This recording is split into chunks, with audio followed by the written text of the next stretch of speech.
오늘은 선한 목자라는 제목으로 하나님의 말씀을 전하겠습니다. 양의 생명은 오로지 목자에게 달려 있습니다. 그러나 목자가 양을 잘 돌보지 않고 유기한다면 그 양들은 맹수의 표적이 되어 죽을 수밖에 없습니다. 유다 백성들 가운데에도 목자가 있었습니다. 그들은 정치 지도자들과 종교 지도자들이었습니다. 목자된 그들은 자기에게 맡겨진 양들을 자기의 탐욕을 채우는 대상으로 삼아 착취하기만 하였습니다. 제대로 돌보지 않았습니다. 양들의 주인이 되시는 하나님은 그 책임을 물으시겠다 말씀하십니다. 하나님께서는 유다 백성들의 목자들과 양들에게 하나님의 말씀을 선포하라고 에스겔 선지자에게 명령하십니다. 첫째로 악한 목자를 책망하십니다. 유다의 목자들은 양들을 위하여 자기를 희생한 것이 아니라 자기를 위하여 양들을 희생시키는 목자들이었습니다. 이처럼 이스라엘 백성들 가운데에는 참된 지도자는 없고 악한 지배자만 있었습니다.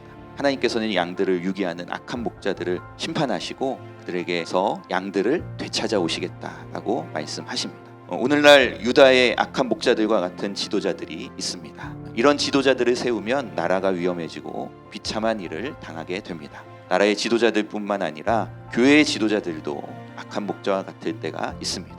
그래서 우리는 선한 지도자들이 많이 세워지기를 기도하고 또 지도자들이 바른 일을 할 수 있도록 기도해야 합니다. 교회와 지역사회와 나라와 민족에 선한 지도자들이 세워지고 그들이 바른 일을 하도록 기도하는 우리가 되기를 바랍니다.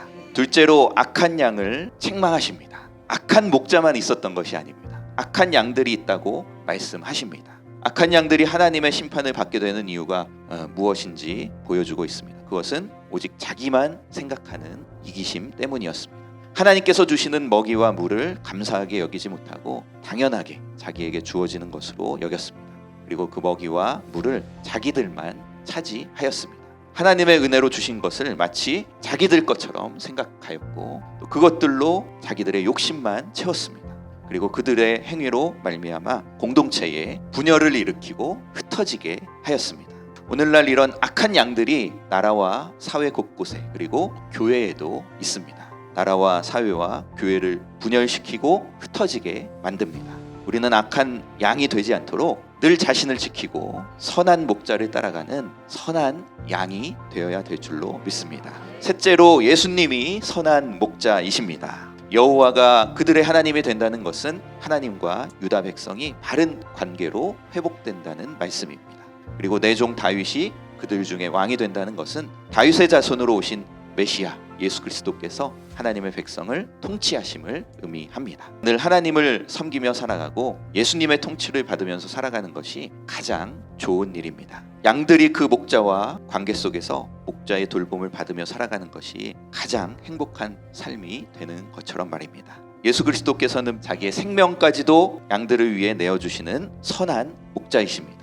우리는 예수님의 선한 양이 되어야 합니다. 목자와 양의 관계 안에서 주님의 인도함을 받으며 풍성한 삶을 누리며 살아가는 우리 모두가 되기를 간절히 축원합니다.